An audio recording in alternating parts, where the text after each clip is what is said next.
Doran Martell is usually described as cautious, patient, a man who waits.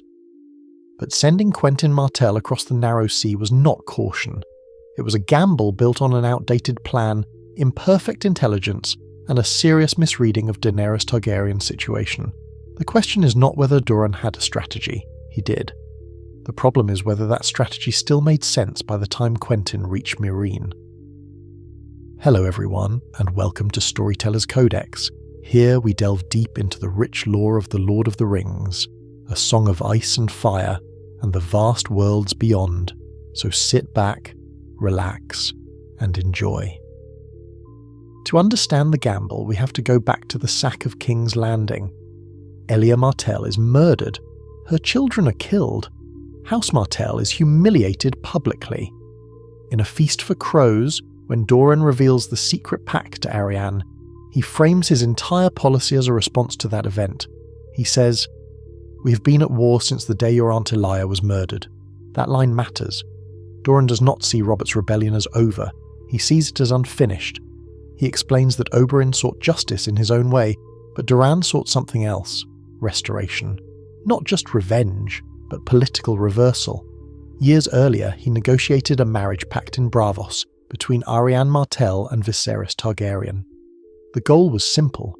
When Viserys returned with strength, Dorne would support him. The Targaryens would regain the throne. Elia's blood would be vindicated. That is long-term planning. But here is the issue. Viserys dies. In a storm of swords, we learn he was killed in Vaes Dothrak. Doran does not pivot immediately. Instead, he adjusts the plan to focus on Daenerys. By the time this shift occurs, Daenerys is no longer a dependent exile. She is Queen of Meereen. She commands unsullied dragons and political responsibilities. Doran's long game depended on backing a claimant in exile. Instead, he is now trying to insert himself into a functioning regime. That difference changes everything. When Doran reveals the Braavosi pact to Arianne, he presents it as proof that he has always been working toward Targaryen restoration. He tells her that she was promised to Viserys, that Dorne was not passive, that patience was strategy, but the pact assumed certain conditions. First, Viserys would need Dorne's support. Second, Dorne would negotiate from a position of leverage. Third, the Targaryen claimant would be politically dependent. By the time Quentyn sails, none of those conditions hold. Daenerys has already conquered Astapor, Yunkai, and Meereen. She has armies, she has dragons, she has legitimacy in her own right. In A Dance with Dragons, when Quentyn presents the pact, Daenerys listens, but she does not react as a supplicant. She reacts as a ruler weighing alliances. She tells him that she cannot abandon Meereen. She cannot leave the people she has freed. She has obligations. This is not the response Doran's strategy required. Doran assumed that presenting a prior agreement would carry decisive weight. But in practical terms, the political leverage had shifted entirely to Daenerys. The pact still existed on parchment. It no longer dictated reality. Now we come to the decision that makes this gamble dangerous. Doran does not send Arianne, he sends Quentyn. Quentyn is honourable, earnest, dutiful, but he is not charismatic, he is not politically agile. In A Dance with Dragons, Quentyn's own chapters make this clear. He reflects on his lack of charm. He feels overshadowed by figures like Daario Naharis. He notices that Daenerys' court is filled with flamboyant personalities and military men. When he first sees Daenerys, the text emphasises her power and presence. Quentyn recognises immediately that she is not a girl waiting for rescue. There is a key exchange where Daenerys says, "I am no man's prize." That line is critical. Doran's strategy assumes Daenerys will see the marriage as restoration of a prior promise. But Daenerys sees herself as sovereign. Quentyn does not have the force of personality to shift that dynamic. Compare this to Oberyn Martell. When Oberyn enters King's Landing in a storm of swords, he dominates every scene. He negotiates aggressively, he provokes, he compels attention. Quentyn does not. So Doran sends his least politically equipped child into the most complex court in Essos. That is not patience, that is miscalculation. Even if Quentyn had been more compelling, timing works against him. By the time he reaches Meereen, Daenerys has already married Hizdahr zo Loraq. That marriage is not romantic, it is political. It is designed to stabilise Meereen and reduce internal violence. Quentyn arrives with a marriage proposal at the exact moment Daenerys has tied herself to local peace. In their private conversation, Daenerys makes her position clear. She tells him that she has responsibilities in Meereen. She cannot simply sail west. She says, "I have made a peace here." That sentence shows her priorities. Doran's plan assumes Daenerys is ready to pivot toward Westeros. The reality is that she is entangled in Slavers Bay politics. So what happens is this. Quentyn presents a viable alliance, but at the wrong moment. The offer does not align with Daenerys' immediate political needs. Doran's gamble required perfect timing. Instead, Quentyn arrives after the window is closed. By the time Quentyn stands before her, Daenerys Targaryen is not the frightened exile who fled Pentos with her brother. She's walked into funeral pyres. She has commanded unsullied. She has ordered crucifixions. She has faced plague and siege. Doran's strategy assumes that the marriage pact carries emotional and political weight, but Daenerys does not treat it as binding destiny. In A Dance with Dragons, when Quentyn presents the agreement, Daenerys listens carefully. She does not mock him. She does not dismiss Dorne, but she responds as a sovereign weighing options. She tells him she cannot simply abandon Meereen.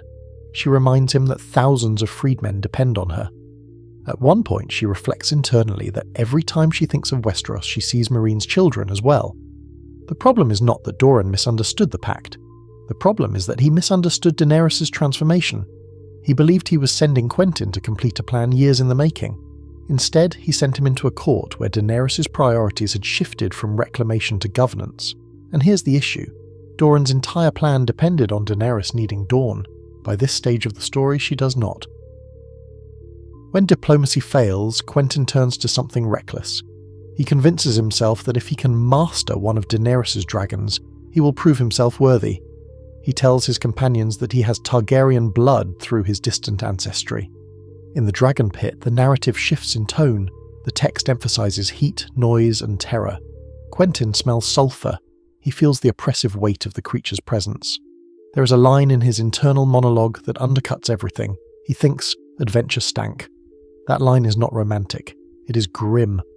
Quentyn attempts to free the dragons, believing blood and courage will suffice. Instead, he is engulfed in flame.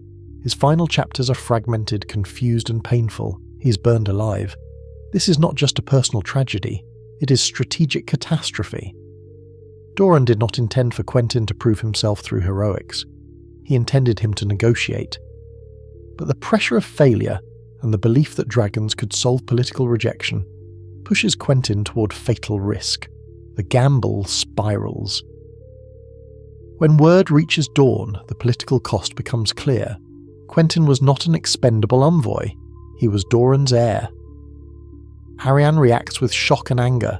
The sand snakes are already volatile. Oberyn is dead. Tension inside Dorne is rising.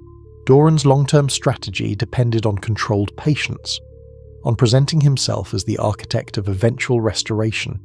Instead, he loses his son in a foreign city with no alliance secured. The problem is not only grief, it is credibility. If Dorne gambles and loses publicly, its deterrent power weakens. Other houses begin to question whether Doran's caution is wisdom or paralysis. And here's the deeper issue. Doran's entire argument to Arianne earlier in the story was that he had been playing the long game all along. Quentyn's death makes that long game look dangerously fragile. Doran's mistake fits a broader pattern in the series. Ned Stark believes he can reveal Cersei's secret safely because he assumes honourable behaviour will restrain her. He misjudges timing and response. Robb Stark breaks his marriage pact with House Frey because he prioritises personal honour in a strategic environment. He underestimates consequences. Stannis Baratheon marches into the north, assuming weather and terrain will bend discipline. In each case, the strategic plan is logical within its own framework. The failure comes from misreading variables outside that framework. Doran's framework was built years earlier, when Viserys was alive and Daenerys was dependent. By the time he acts decisively, the political landscape has shifted. He adapts the plan, but he does not reassess its foundations, and so the cost falls on Quentyn. Doran Martell is not reckless by nature. He waits, he calculates. He absorbs insult without immediate retaliation. But patience only works when it is matched with accurate timing. Sending Quentyn to Meereen was meant to revive an old alliance. Instead, it exposed how much the political ground had shifted. Daenerys had become sovereign in her own right. Meereen bound her attention. Dorne no longer held decisive leverage. The gamble did not fail because the idea of alliance was foolish. It failed because the moment had passed. And in A Song of Ice and Fire, timing is often more decisive than intention. If you are interested in The Lord of the Rings or A Song of Ice and Fire, click one of the links on the screen to dive deeper into the lore. Thanks for watching, and we hope to see you next time.